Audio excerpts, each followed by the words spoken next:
بمکہ عام الفتح، جب آپ مکہ میں تھے، یہ فتح مکہ کے سال کی بات ہے، ان اللہ و رسولہ، کہ اللہ تعالیٰ اور اس کے رسول نے حرما حرام قرار دیا، بیع الخمر شراب کی تجارت، والمیتۃ اور مردار کی، والخنزیر اور سور کی، والاصنام اور بتوں کی، یعنی بت بنا کر بیچنے کی۔ فقیلا تو کہا گیا، یا رسول اللہ، اے اللہ کے رسول صلی اللہ علیہ وسلم، ارأیت شحوم المیتۃ، آپ کا کیا خیال ہے مردار کی چربی کے بارے میں؟ فإنها، کیونکہ وہ یطلا بہا السفن، پینٹ کیا جاتا ہے ان کے ساتھ کشتیوں کو، ویدہن بہا الجلود، اور اس کے ساتھ کھالوں کو تیل لگایا جاتا ہے یا ایک طرح سے تر کیا جاتا ہے، ویستسبح بہا الناس، اور چراغ جلاتے ہیں اس کے ساتھ لوگ، مصباح چراغ کو کہتے ہیں نا، تو یستسبح یعنی روشنی حاصل کرتے ہیں۔ فقال لا، تو آپ نے فرمایا نہیں، ہوا حرام، وہ حرام ہے۔ ثم قال رسول اللہ صلی اللہ علیہ وسلم عند ذالک، پھر اس موقع پہ آپ صلی اللہ علیہ وسلم نے فرمایا،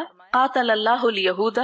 اللہ تعالیٰ کی مار یہود پر، اللہ لعنت بھیجے یہود پر، ان اللہ، کیونکہ اللہ تعالیٰ نے لما حرم شہومہا، کہ جب ان جانوروں کی چربی اللہ تعالیٰ نے ان کے لیے حرام کی، جملوہ، تو انہوں نے اس کو پگھلا لیا، گلا لیا، ثم باعوہ، پھر اس کو بیچ ڈالا، فاکلوا ثمنہ، تو اس کی قیمت کھا گئے۔ قال ابو عاصم حدثنا عبد الحمید حدثنا یزید كتب الی عطا سمعت جابر رضی اللہ عنہ عن النبی صلی اللہ علیہ وسلم۔ یہاں اس حدیث میں 2-3 باتیں قابل غور ہیں۔ پہلی بات تو یہ کہ آپ صلی اللہ علیہ وسلم نے 3-4 چیزوں کی تجارت کو حرام کر دیا واضح الفاظ میں، اور یہ آخری حصے کا حکم ہے، یعنی فتح مکہ کے موقع پہ آپ نے ان کی حرمت کا اعلان کیا، جس میں شراب بھی ہے، مردار بھی ہے، خنزیر بھی ہے، بت بھی ہے، یہ تمام چیزیں فی نفسی ہی بھی ناپاک ہیں، تو ان کو بیچنا بھی منع۔ آپ صلی اللہ علیہ وسلم سے اس موقع پر مردار کی چربی کی تجارت کے بارے میں بھی بات کی گئی، اور کہا گیا کہ اسے تو استعمال کیا جاتا ہے کیونکہ اس سے کشتیوں کو رنگا جاتا ہے، کیونکہ کشتی جو ہے وہ لکڑی سے، اور لکڑی اگر مسلسل پانی میں رہے تو وہ گل جاتی ہے، تو اس کو اس طرح پینٹ کر دیا جاتا ہے کہ جس سے وہ پانی سے اس کو نقصان نہ پہنچے۔ اور اسی طرح کہا گیا کہ اس سے کھال وغیرہ پر اس کو لگا کر اسے نرم کرتے ہیں، اور چراغوں میں بھی اس سے روشنی کی جاتی ہے، تو آپ نے فرمایا نہیں، اس کی تجارت جو ہے، اس کا لین دین جب پتہ ہو کہ یہ حرام ہے تو یہ درست نہیں ہے۔ اس کی وجہ یہ ہے کہ آپ صلی اللہ علیہ وسلم نے یہود کی مثال دی کہ جب یہود کے اوپر جانوروں کی چربی حرام کی گئی، یعنی حلال جانور کی چربی بھی ان کے لیے حرام تھی، تو انہوں نے ہیلا سازی کی، جیسے ان کو مچھلیاں پکڑنا ہفتے کے دن جب منع کیا گیا تو انہوں نے دوسرا طریقہ اختیار کیا ان کو پکڑنے کا، انہوں نے جمعے کو جال لگا کر اتوار کے دن پکڑنا شروع کر دیا۔ تو اسی طرح انہوں نے چربی کا جب کھانا حرام کیا گیا تو انہوں نے اس کو پگھلا کے تیل بنا کے اسے بیچنا شروع کر دیا۔ یہاں پر لفظ جملو ہے، جمل ویسے تو اونٹ کو کہا جاتا ہے، عربوں کے نزدیک پسندیدہ ترین چیز، خوبصورت ترین چیز جو تھی وہ اونٹ تھے۔ دوسری بات یہ کہ جمیل خوبصورت چیز کو بھی کہا جاتا ہے، اور جمل چربی کے پگھلانے کو بھی کہا جاتا ہے۔ تو بات یہ ہے کہ انسان کے جسم کے اندر مناسب مقدار میں چربی کا ہونا انسان کی خوبصورتی کی علامت ہے۔ جب حد سے بڑھ جائے تو بدصورتی ہے، لیکن اعتدال کے ساتھ جسم میں چربی کا ہونا جسم کو خوبصورت بناتا ہے، اسی لیے جمیل خوبصورت انسان کو بھی کہا گیا۔ اور حسن و جمال میں فرق یہ ہے کہ حسن کا لفظ عموماً صرف چہرے کی خوبصورتی کے لیے استعمال ہوتا ہے، جبکہ جمال پورے جسم کی خوبصورتی کے لیے استعمال کیا جاتا ہے، اور اس میں خصوصاً جسم کا سڈول ہونا جو ہے وہ مراد لیا جاتا ہے۔ بہرحال تو جملوہ کا یہاں معنی کیا ہے؟ اس کو گلایا گیا یا پگھلایا گیا۔ ثم باعوہ، پھر اس کو بیچ ڈالا، فاکلوا ثمنہ، تو اس کی قیمت جو تھی انہوں نے کھا لی۔ تو اس لیے مردار نہ صرف یہ کہ اس کی ہڈی اور گوشت وغیرہ بیچنا منع ہے، بلکہ اس کی چربی بیچنا بھی منع ہے۔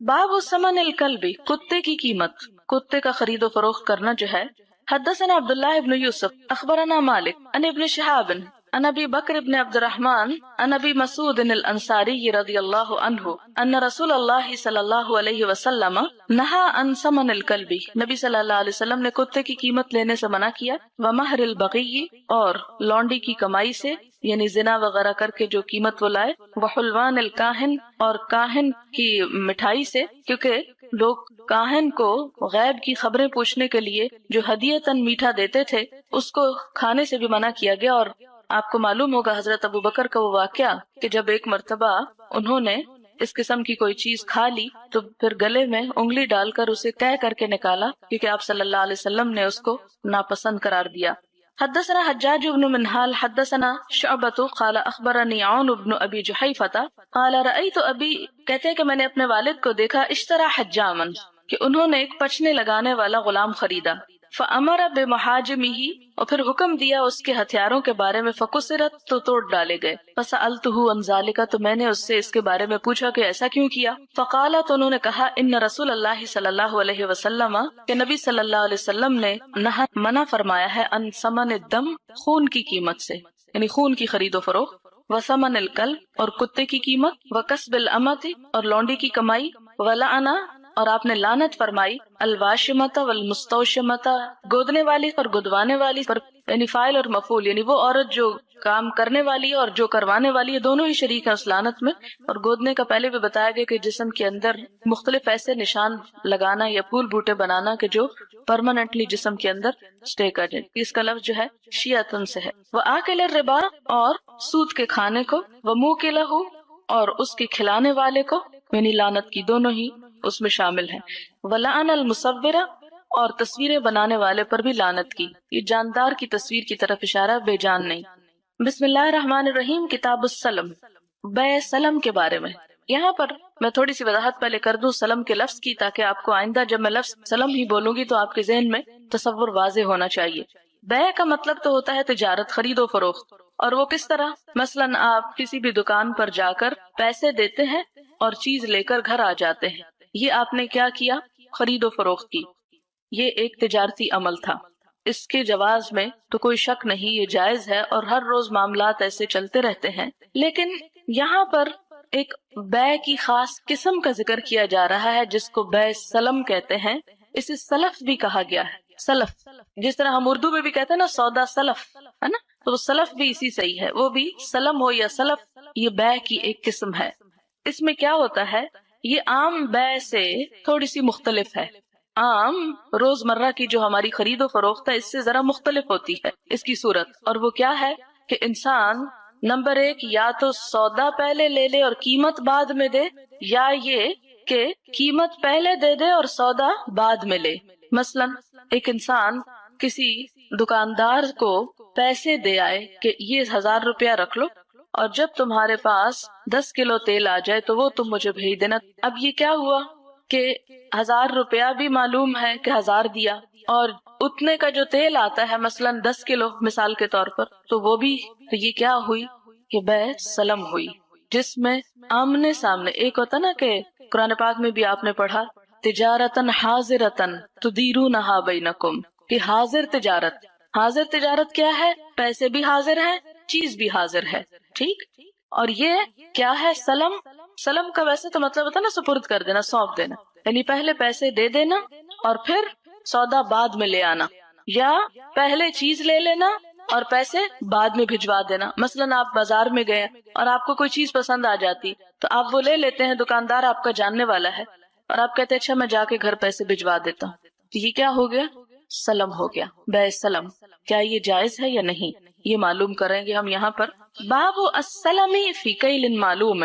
کہ معین ماپ تول کے ساتھ بیع سلم کرنا۔ حدثنا عمرو بن زرارة اخبرنا اسماعیل بن علیۃ اخبرنا ابن ابی نجیح عن عبد اللہ بن کثیر عن ابی المنہال عن ابن عباس رضی اللہ عنہما قال، ابن عباس کہتے ہیں قدم رسول اللہ صلی اللہ علیہ وسلم المدینہ، کہ نبی صلی اللہ علیہ وسلم مدینہ میں تشریف لائے، والناس یسلفون، اور لوگ بیع سلم کرتے تھے۔ اب سلم سے پھر وہ یاد رکھیں کہ ایک چیز ہے اور دوسری نہیں ہے۔ بیع سلم کرتے تھے پھر ثمری، پھلوں میں، العامہ، ایک سال کی مدت کے لیے، والعامین، اور 2 سال تک کے لیے بھی، یعنی سال 2 سال کا سودا کٹھا ہی کر لیا کرتے تھے، اور پھل تو ظاہر ہے جب اگیں گے پھر ہی ہاتھ آئیں گے۔ او قال عامین او ثلاثتن، یا یہ کہا کہ 2 سال 3 سال تک کے لیے۔ شک کا اسماعیل، راوی کو یہاں شک ہوا، فقال، تو آپ صلی اللہ علیہ وسلم نے فرمایا،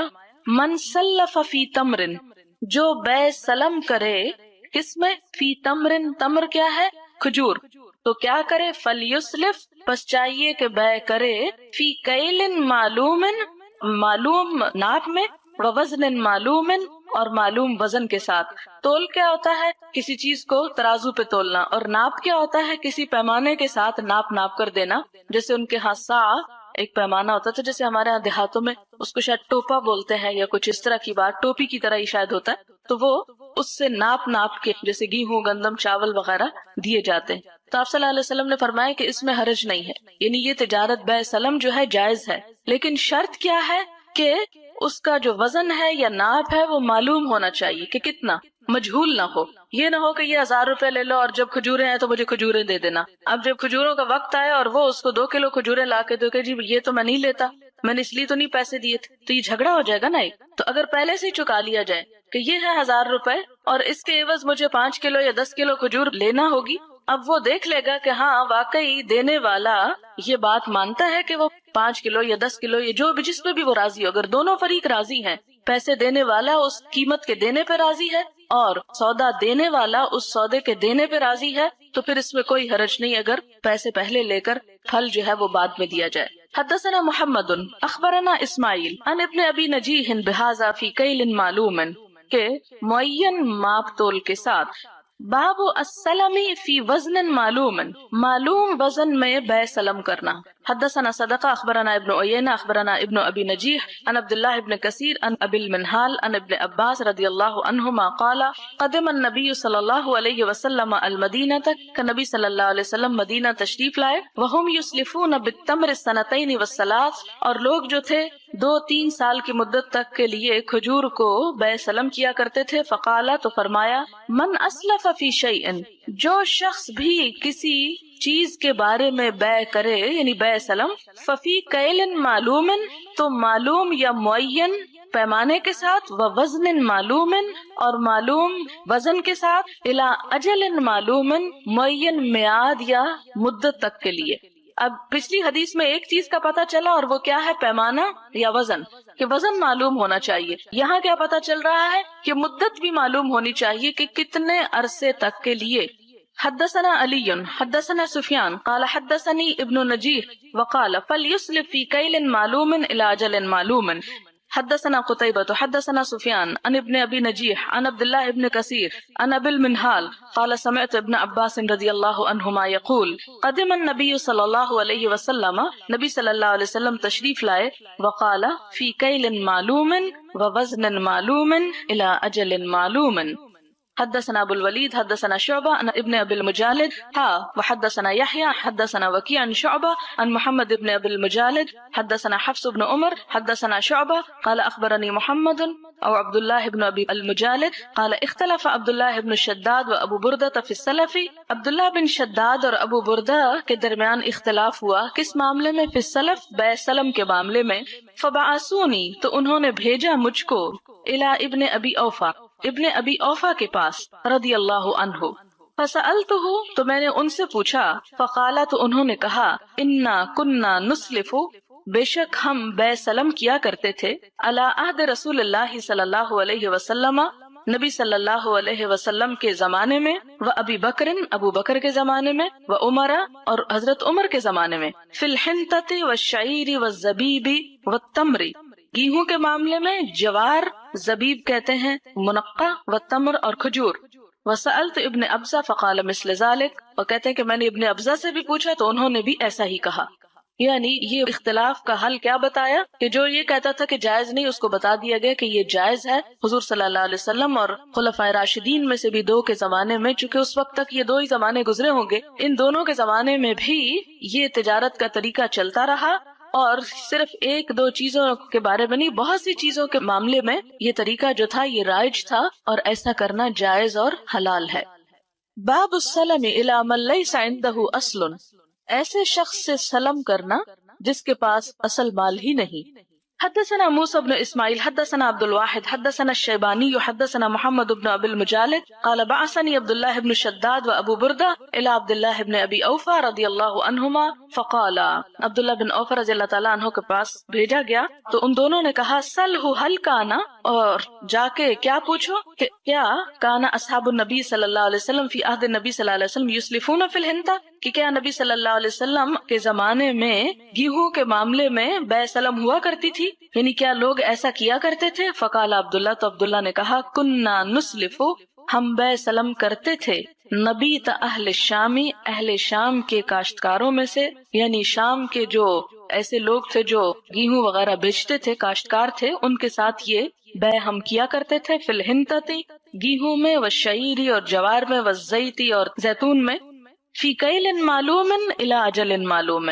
مقرر ناپ اور مقرر مدت کے ساتھ۔ قلت الی من کان اصلہ عندہ، تو میں نے پوچھا کہ اس کی اصل کس کے پاس ہوتی تھی؟ قال، تو کہتے ہیں ما کننا نسألہم عن ذالک، ہم ان سے اس بارے میں نہیں پوچھتے تھے کہ جو بیچنے والے ہیں مال ان کے ہاتھ میں ہے یا وہ مزید کہیں اور سے لے کے دیتے ہیں۔ ثم بعثانی، پھر ان دونوں نے مجھ کو بھیجا، الی عبد الرحمن ابن ابزہ، عبد الرحمن ابن ابزہ کے پاس، فسألتہ، تو میں نے اس سے پوچھا، فقال، تو اس نے کہا، کان اصحاب النبی صلی اللہ علیہ وسلم، کہ نبی صلی اللہ علیہ وسلم کے ساتھی، یسلفون علی عہد النبی صلی اللہ علیہ وسلم، آپ صلی اللہ علیہ وسلم کے زمانے میں بے سلم کرتے تھے، ولم نسألہم، اور ہم ان سے پوچھتے نہیں تھے، الہم حرث ام لا، کہ کیا ان کے پاس کھیتی ہے یا نہیں، یعنی وہ اپنے کھیت میں وہ سودے کا معاملہ کر رہے ہیں یا کہیں سے لے کر دیں گے۔ مثال کے طور پر اگر ایک شخص کسی دکاندار کے پاس جا کر پیسے دے آتا ہے اور کہتا ہے چیز بھیج دو، اور وہ چیز اس وقت تو اس کے دکان میں نہیں پڑی، وہ تو مال آئے گا تو پھر ہی دے گا، تب ایسی صورت میں جبکہ مال اس کے پاس موجود ہی نہیں ہے تو کیا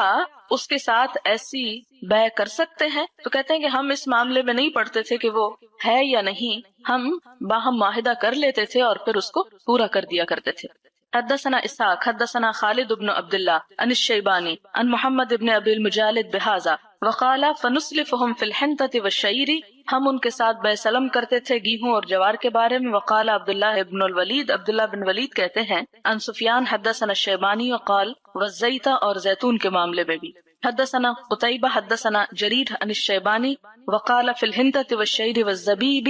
گیہوں کے معاملے میں، جوار اور منقع، پھر انہی تینوں کا ذکر کیا گیا ہے کہ ان سب پیداوار کے معاملے میں بے سلم ہوتی تھی۔ حدثنا آدم حدثنا شعبہ اخبرنا عمرو قال سمعت ابا البختری طائیہ قال سألت ابن عباس رضی اللہ عنہما عن السلم فی النخل، ابو البختری طائی کہتے ہیں کہ میں نے ابن عباس سے پوچھا کس کے بارے میں؟ عن السلم، بے سلم کے بارے میں، فی النخل، جو کھجور پر ہو، یعنی کھجور کے درخت پر، نخل کہتے ہیں کھجور کے درخت، یعنی ان کھجوروں کے بارے میں، بے سلم کے بارے میں نے پوچھا جو کھجوریں کہاں ہیں؟ درختوں کے اوپر ہیں۔ قال نہى النبی صلی اللہ علیہ وسلم، کہتے ہیں کہ نبی صلی اللہ علیہ وسلم نے روکا ہے، منع کیا ہے، ان بیع النخل، کھجور کو درخت پر بیچنے سے، حتی یؤکل منہ، یہاں تک کہ اس سے کھایا جائے، وحتی یوزن، اور یہاں تک کہ وہ وزن کر لی جائے۔ فقال رجل ما یوزن، تو ایک شخص نے کہا کہ وزن کیے جانے سے کیا مراد ہے؟ فقال له رجل الی جانبہ، تو ایک شخص نے